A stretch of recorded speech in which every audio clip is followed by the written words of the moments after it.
quais são as abordagens de análise que a gente tem disponível hoje, tá certo? Então vocês têm aqui, nessa apresentaçãozinha que eu estou mostrando, são três abordagens gerais, tá certo? Que a gente poderia dizer. A gente tem um método experimental.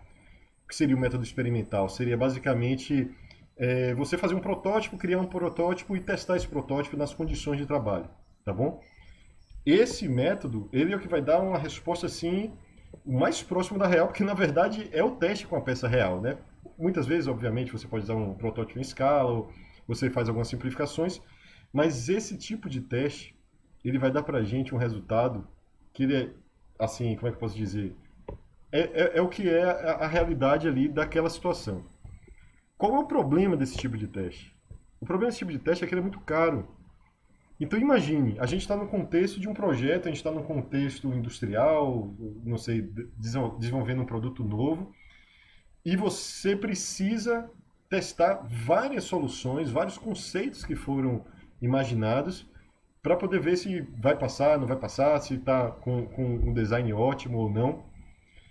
E no caso, se você tiver que tentar isso de uma forma experimental, você, no final das contas você vai gastar muito dinheiro e tempo, tá certo? Então o método experimental é um que traz resultados, obviamente, espetaculares, porque você está testando com protótipos físicos, tá bom? Então dá um insight muito grande do problema, mas normalmente, obviamente, você vai ter a questão do custo envolvido com isso aí. A gente tem um método analítico, tá certo? O método analítico é aquele que a gente vai aprender na Universidade de Engenharia, ou enfim, nos cursos que a gente faz, que estão baseados às teorias, tá certo? De teorias de mecânica dos sólidos, teoria de mecânica dos fluidos, enfim. A teoria que está por trás daquele, a descrição matemática por trás daquele fenômeno físico que a gente está tentando representar, tá certo?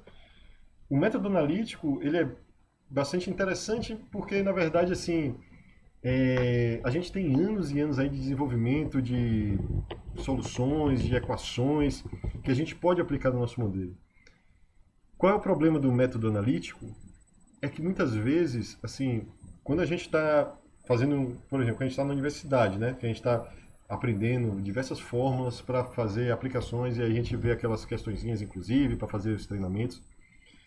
O que acontece normalmente é que são questões simplificadas, muitas vezes, que a gente está utilizando, tá certo? Uma simplificação bem grande do modelo real que a gente tem, porque de outra forma simplesmente não dá para calcular, tá certo? Seria muito difícil, seria muito complicado você passar ali fazendo diversos cálculos sem contar com a chance de você estar desenvolvendo aquilo ali e errar um sinal, errar um número, enfim.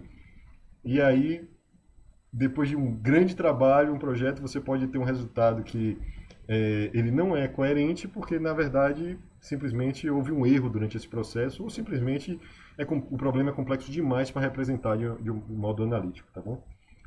O método numérico, ele já vai começar a utilizar aí a potência da computação, tá certo?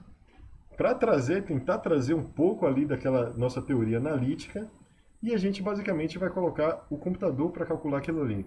Normalmente, de forma bem geral, tá certo? De forma bem geral, o que acontece é que a gente coloca o computador para discretizar um problema, por exemplo, tá certo? E ele vai calcular nesses pontos que a gente discretizou, tá certo? Vai, digamos que, resolver uma equação para cada um daqueles pontos, tá certo? Então nós temos essas três grandes abordagens, tá bom? Eu vou dizer para vocês que assim, não existe nenhuma dessas aqui que eu tiraria e falaria assim, ó, isso aqui, a gente está discutindo aqui um método numérico, que é o simulation, para poder fazer umas análises de forma rápida, vamos esquecer o método analítico. Não, de jeito nenhum. Na verdade, o que a gente tem que entender é que a gente tem que tentar trazer essas três abordagens de uma forma bastante eficiente. É basicamente utilizar o método numérico para fazer o teste na maior quantidade possível, por exemplo, de soluções complexas para o nosso problema, fazer validações de forma analítica para que a gente verifique que aquele modelo numérico que a gente criou, ele faz sentido, tá certo? Com o fenômeno físico, para que assim a gente possa realmente fazer o teste experimental. A gente também não está falando aqui de tirar a parte experimental, a gente quer fazer experimento sim, Mas o que a gente está falando aqui é de, ao invés de você ter que fazer 10, 15, 20 experimentos para fazer uma validação, é você utilizar uma ferramenta numérica, tá certo? Para que você possa reduzir esse número para 2 ou 3 experimentos e assim ganhar muito tempo e dinheiro nesse processo, tá bom?